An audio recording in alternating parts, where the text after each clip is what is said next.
Brilliant. So thanks a lot for having me, and I regret not being here in person. I've been presenting joint work with Tom Kirchmaier and Neus Torres-Blas on the relationship between football, alcohol, and domestic abuse.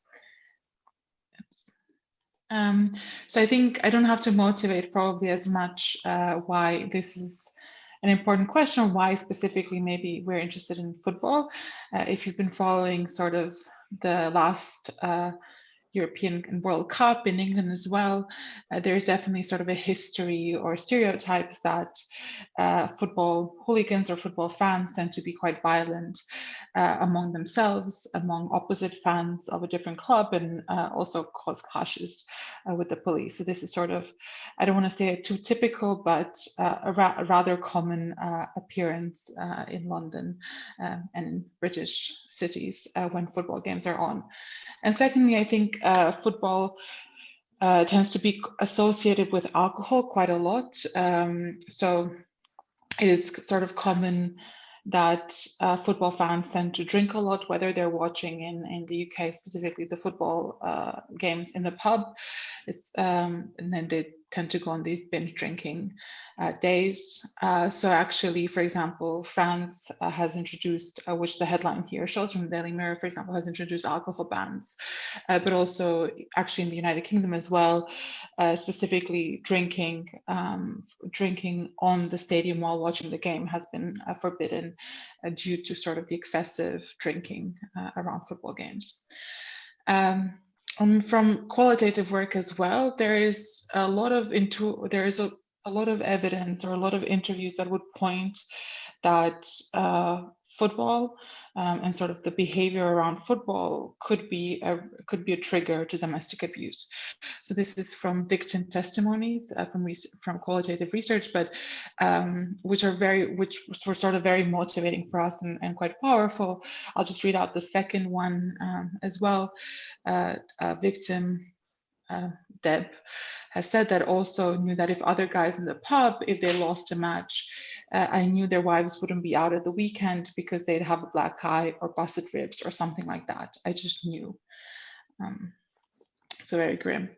And I think this this has been said sort of many times maybe today, but it is important to also put more emphasis on research in domestic abuse, because 1 out of 3 women in the United Kingdom, and today has been mentioned sort of worldwide, report at some point having experienced domestic abuse, whether emotional or physical, in their lives.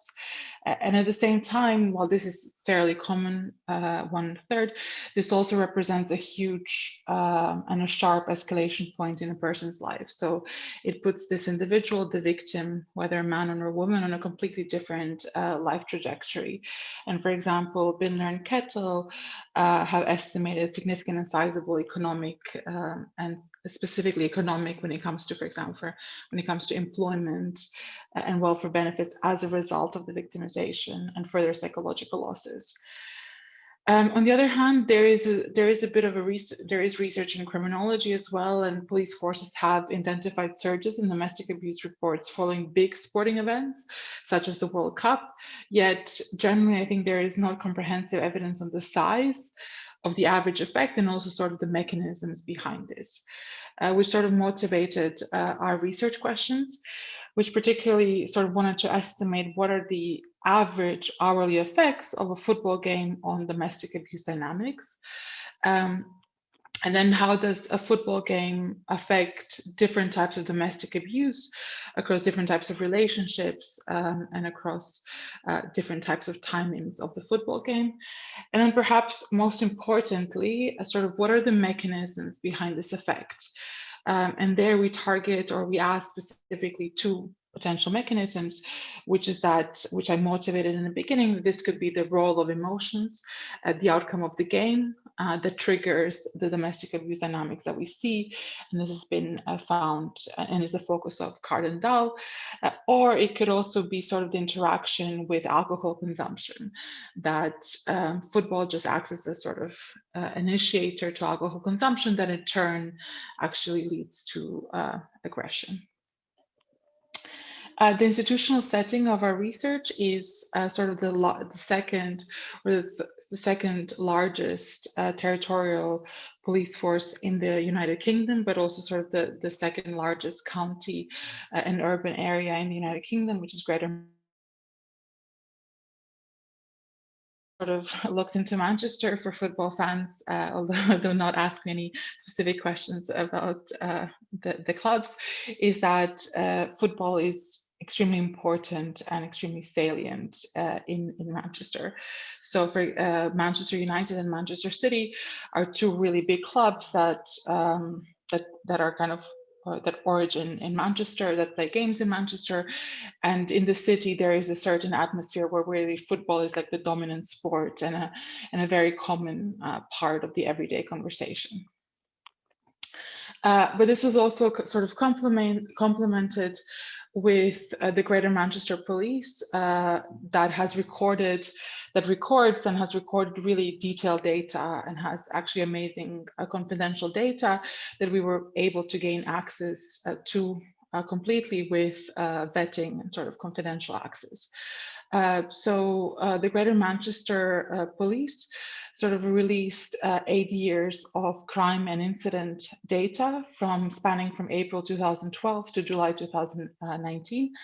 And they allowed us to gain access to both the full incident data sets, but also the crime data sets.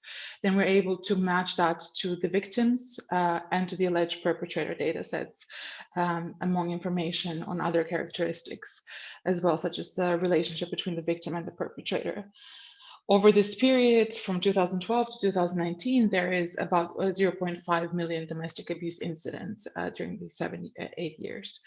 And we know a lot of very detailed information, or actually the full set of information that Greater Manchester records on these calls. But particularly for sort of our research, what's important is we know the precise timing that the call comes in to the police. We know the exact location of the incident, and we know a series of flags, so that both on the type of on whether it was domestic abuse or not, and what type of domestic abuse incident, for example, it was. We know we can match to every individual call, we can match victim and perpetrator characteristics as well. We're also able to see whether it was a repeated victimization, for example, whether alcohol or drugs were involved as well. So these are very detailed flags for both the victim and the perpetrator. And just for sort of general knowledge, so Greater Manchester records 9 cases of domestic abuse every 2 hours. This is quite a common event, out of which around 50% or 4.5 are among current partners, and 4.5 or kind of the remaining other 50% among ex-partners. So within domestic abuse, we both capture, so we're interested exclusively in intimate partners, but almost half of that will be current partners and the other half will be ex-partners. And if we break that down, around 2 out of 4.5 current partners have some alcohol. So alcohol kind of consumption is in around 30 to 40% on average of incidents recorded. We match that to football data during the same period. So we have data on every single game, which is about 780, that was played by these 2 salient clubs, Manchester City and Manchester United. We also know a series of information about the games, but most importantly, we know the exact timing of the game. We know its result.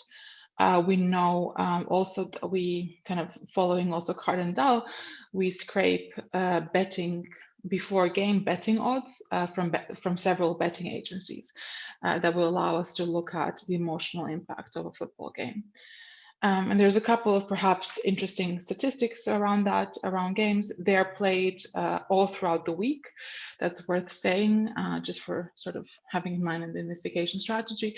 However, there is a higher frequency of matches on Friday evenings and throughout the weekend, but that's around 36%. So the remaining 64% are spread out throughout the week.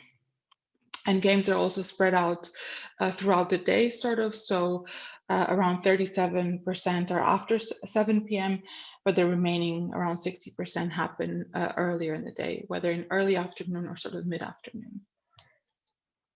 And a general sort of our research is that design uses an event study, an event study to tackle sort of the main issue of homogeneity, which intuitively, in a very simplistic terms, could be that if all football games are played on Saturday, and Saturdays generally have higher incidence of domestic abuse, this could lead to a multivariable bias. So sort of to overcome this issue, we use an event study with controls and a series of very dynamic time fixed effects that in our main specification include day of the week and hour of the day interactions and quarter fixed effects. So our identification assumption for estimating the causal effect of the games is that conditional on these time trends, the domestic abuse incidents would have evolved similarly over time in the absence of the game. And it is the presence or the start of the game that changes the domestic abuse trends that we see. And this is sort of the parallel trends assumption here, is that before the start of the game, that domestic abuse trends on a game day do not deviate from a non-game day. This is the research design just formalized in an estimation specification. I guess I don't really have to maybe clarify this or spend too much time, but our parameter of interests are going to be betas that are going to be dynamic all throughout the 24 hours of the day. So we'll be capturing 8 hours before the game and 16 hours after the game dynamically to look at how the presence of a game changes.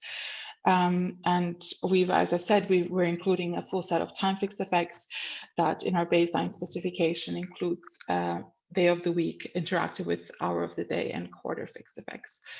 And our outcome variables, I'm going to discuss that in the results section a bit slower, but we look at all domestic abuse incidents that were recorded in the 2 period that vary between current partners, between ex-partners, and then we also split among current partners with a male perpetrator and a female victim, with a female perpetrator and a male victim, and then we break it down by alcoholized state. So whether both are alcoholized, just the perpetrator is alcoholized, or it's a non-alcoholized perpetrator.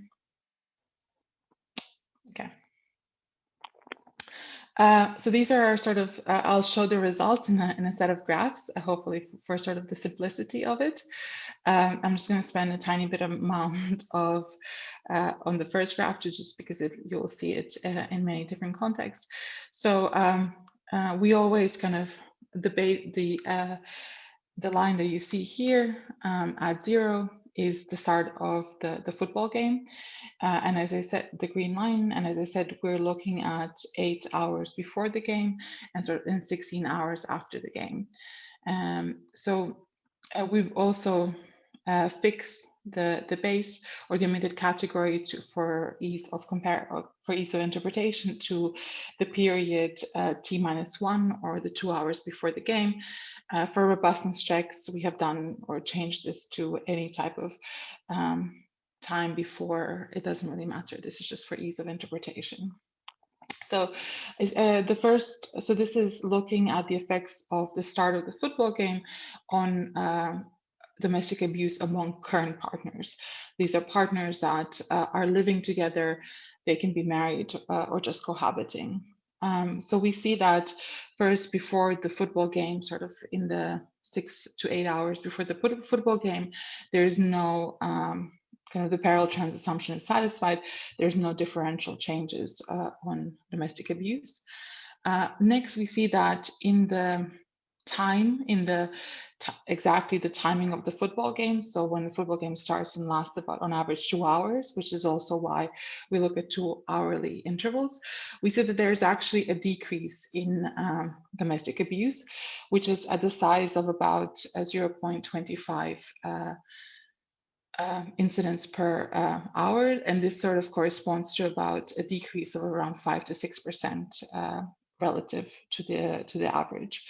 So this can be interpreted as well as sort of a substitution effect, almost, of football on domestic abuse, or that football fans are busy watching the football game during the actual screening of the game, and hence do not commit domestic abuse. However, we see that after this drop in the hours sort of following the football game, the domestic abuse patterns increase, and sort of they first increase about 4 hours after the game, and then finally they're 8 to 12 hours after the game, so much later during the day. And this corresponds to about an absolute increase of about 0.4, which is a relative increase for current partners around 10% of the mean. What's important perhaps, and I'll get to a bit of these results and interpretations on the timing as well, but also we were sort of, you could imagine, or you could ask that this is somehow a spurious correlation affected by exactly the timing of the game that also correlates to perhaps patterns in domestic abuse. So one of the things we did to check that is to verify the effects on ex-partners. So here the outcome is not current partners, but is ex-partners. And if we look at the effect of a football game on ex-partners, we see that this is generally very flat.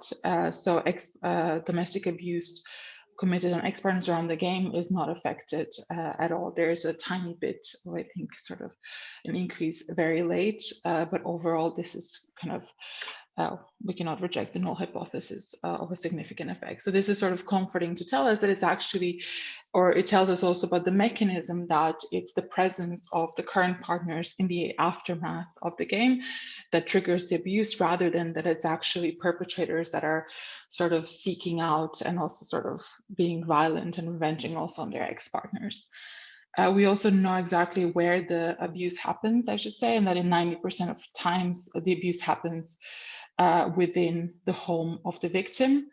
And if we narrow it down to that, the results remain exactly the same. Next, we were also interested in sort of examining, similar to sort of the previous, whether this is driven by, so again, maybe something spurious, or whether this is really driven by true kind of fans of football, and without sort of too many gender stereotypes, male. Kind of the male population in Greater Manchester tends to be much more bigger fans of football. So if we split the current partners on the left-hand side to across of abuse of male and female, so male perpetrators and female victims, and on the right-hand side that you see in my graph of female perpetrators and male, we see that on the right-hand side, domestic abuse committed by female perpetrators on male victims is completely flat, so not affected by football games at all. And actually what is driving this, and we see sort of the same patterns that I've showed in current partners, is actually male perpetrators on female victims and current partners. And next, what we've done, we've split among early and late games. One of the things that sort of motivated us to do this was also sort of the patterns that we saw, is that the effect definitely wasn't immediate. The effect sort of actually starts much later in the day, which was actually something that police wasn't aware of at all. So we were kind of wondering what drives this. So we split the sample among games played earlier in the day. This is before 7 p.m. This is about 55% of the games, or 60% of the games, and games played later in the day, which you can see on the right-hand side. We also, when you look at these two, it sort of shows that early games are those that really trigger, that leads to the domestic abuse patterns that we described. So late games, again, don't really lead to a significant effect. Okay, and I'll speak a bit. Okay, perfect. Yes. Thank you. And finally, I guess we were interested in really sort of understanding the mechanisms of these effects. So on average, 1/3 of domestic abuse perpetrators are under the influence of alcohol when the incident was recorded. So here to check, sort of as I motivated in the beginning, we wanted to check whether this is through heightened emotions or through the increased consumption of alcohol. And theoretically, although sort of the simple theoretical expectations would be that if increased emotions are the main channel, then you would imagine, in general, psychological literature says that emotions are strongest in the immediate. So we would expect that then the increase in domestic abuse should be immediate and should be stronger for unexpected results. So this is sort of as Cardinal find. On the other hand, if alcohol is sort of the main channel, then we would imagine that the increases in domestic abuse should occur after a few hours, should be present only for obviously alcoholized perpetrators, while non-alcoholized perpetrators should not be affected. So guided by this, we try to test this in data. So what we do is we split the timing we split these early games with perpetrators with alcohol and without alcohol. And again, you can really see that on the left-hand side when our outcome is looks at perpetrators that have consumed alcohol, this is really driving the full effect. So we see very statistically significant and very large economic magnitudes here. So in the peaks, domestic abuse on average increases by around 25% of the baseline mean. On the other hand, even for early games, there is absolutely no effect when alcohol is not present in the perpetrator. For late games as well, regardless of really whether there's alcohol or whether there's no alcohol, there is no presence. We don't see changes in domestic abuse patterns. So sort of going back to this, it's really kind of the main finding here is that early games that occur or start around 3 to 5 p.m., that would be sort of the mode starting point of early games, trigger a day of binge drinking and a day of very high increased alcohol consumption that eventually, once these perpetrators come back home from the pub, leads to cycles of intimate partner violence. So it's not necessarily just the presence of football games, but it's really when football games and alcohol interact together.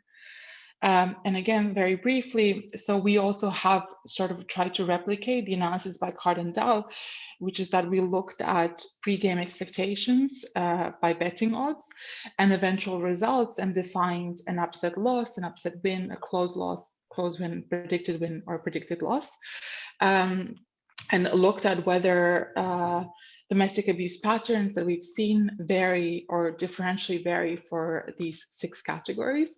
In brief, I can show if there is time in the appendix as well. We don't find that this actually changes the size of the increase in domestic abuse.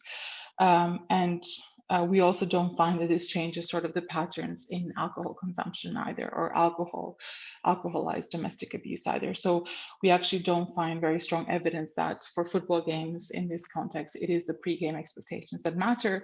But what really, what we find essentially is that the effects are driven by male and female abuse among current partners and present only when the perpetrator is under the influence of alcohol.